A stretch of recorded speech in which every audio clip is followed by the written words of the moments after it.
Misalkan Ubaidillah itu adalah sosok yang hebat, yang ternama, yang tersohor, yang punya kelebihan melebihi rata-rata manusia pada umumnya. Misalnya, mana buktinya misalkan Ubaidillah itu membuat semacam kitab?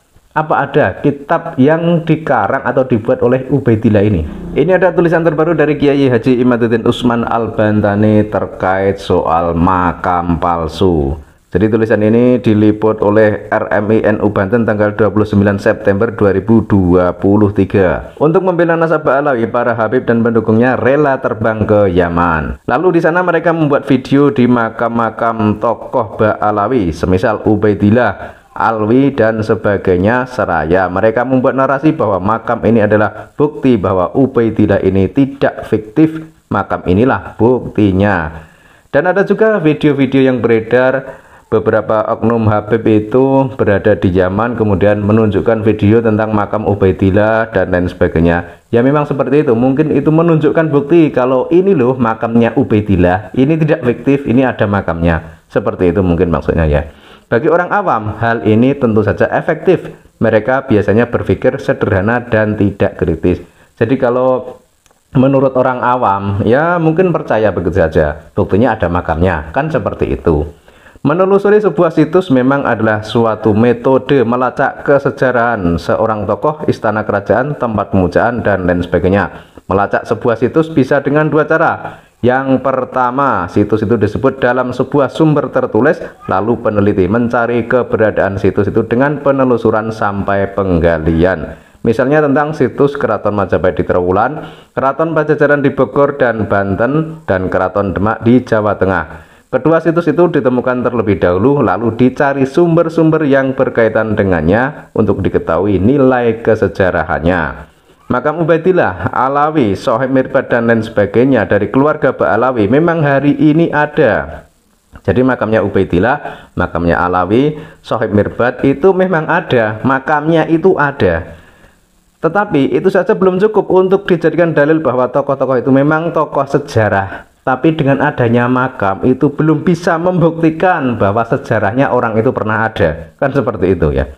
Makam itu mungkin bisa dijadikan bukti bahwa sosok itu ada pada masa kesejarahannya. Tetapi juga bisa saja itu dibuat atau diciptakan pada masa kemudian.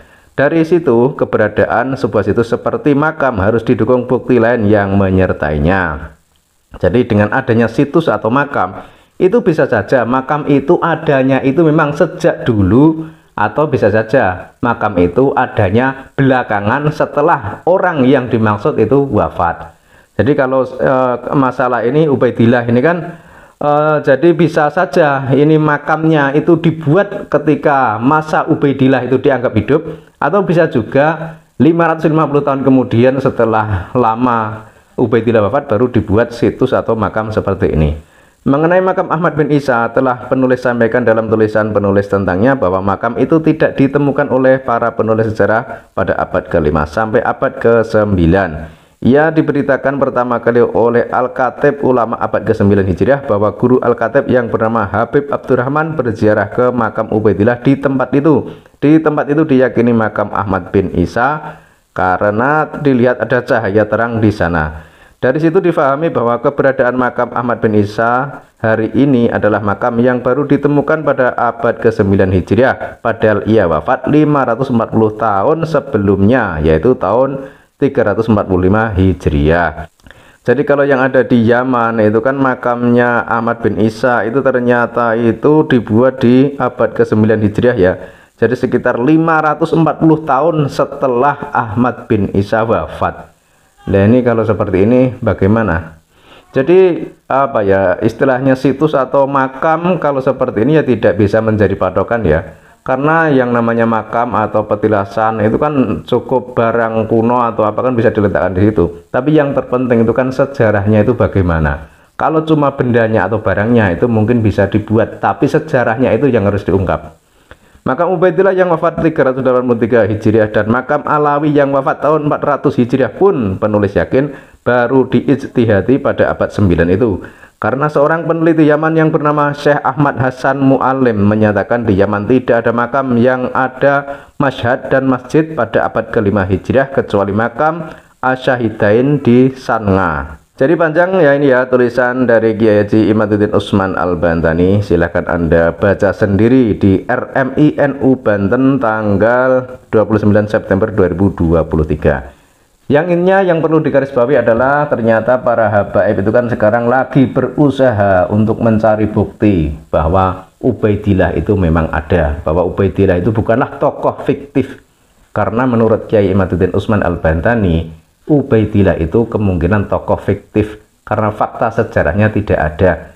Kemudian kalau kita berbicara atau berpikir secara logika yang normal atau waras gitu ya, misalkan Ubaidillah itu adalah sosok yang hebat, yang ternama, yang tersohor, yang punya kelebihan melebihi rata-rata manusia pada umumnya. Misalnya, mana buktinya misalkan Ubaidillah itu membuat semacam kitab? Apa ada kitab yang dikarang atau dibuat oleh Ubaidillah ini?